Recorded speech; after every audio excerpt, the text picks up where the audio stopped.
One of the most beautiful trees we have in the United Kingdom is the willow tree. And it is quite an amazing tree. It is deciduous, wide-spreading, and described with slender shoots, yellow-green in colour, falling to the ground as a curtain. And it's known by us all as the weeping willow. It's found up most often along riverbanks. And today's story comes from the riverbank. It is a wonderful story of amazing adventures, vanity, foolishness, and stoic common sense.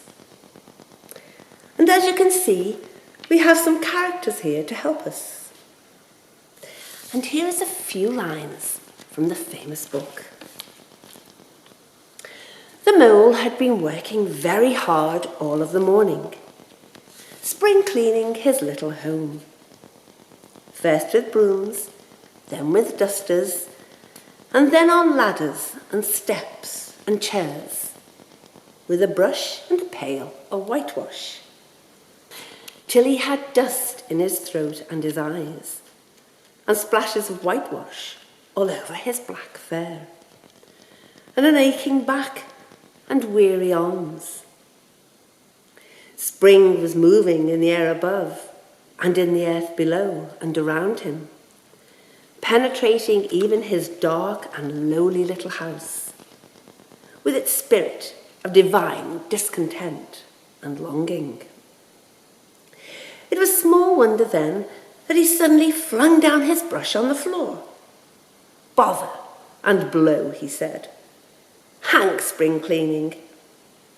And he bolted out of the house without even waiting to put on his coat. Something up above him was calling him, and he made for the steep little tunnel which answered in his case to the gravelled carriage drive owned by animals whose residencies are nearer to the sun and the earth. So he scraped and scratched and scrooged all the way up to the top of the hole.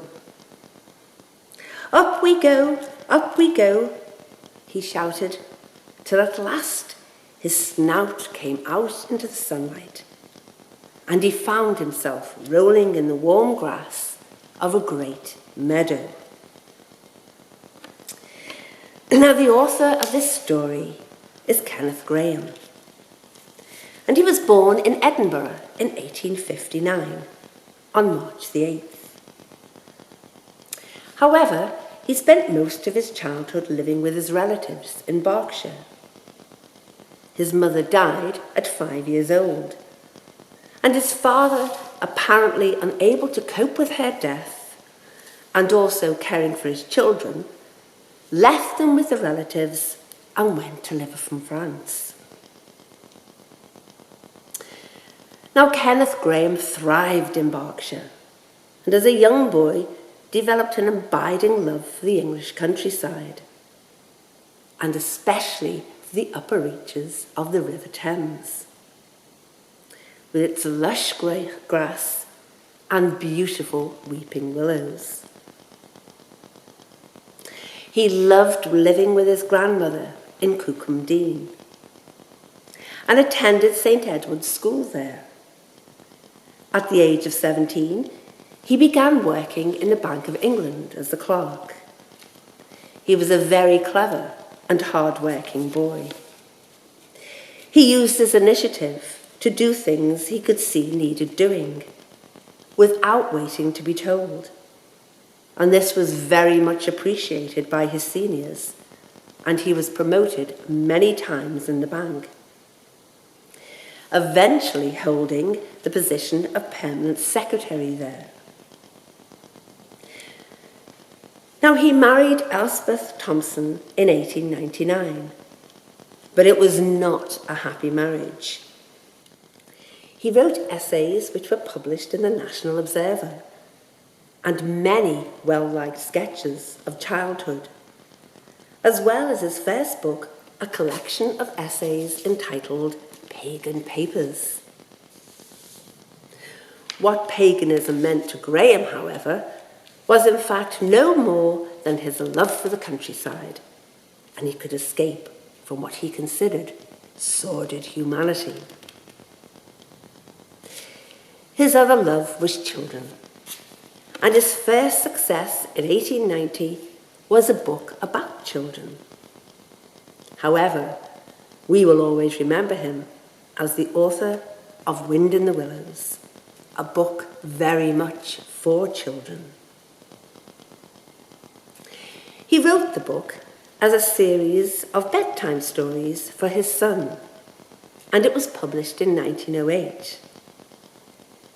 Writing, however, was not the most important thing in his life.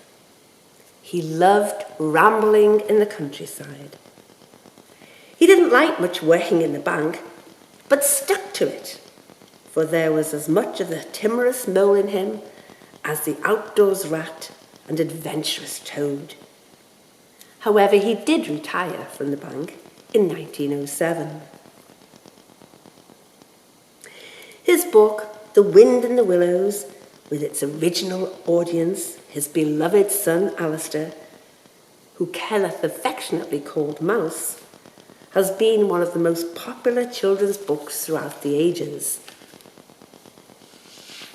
A book that has some moral tales to it.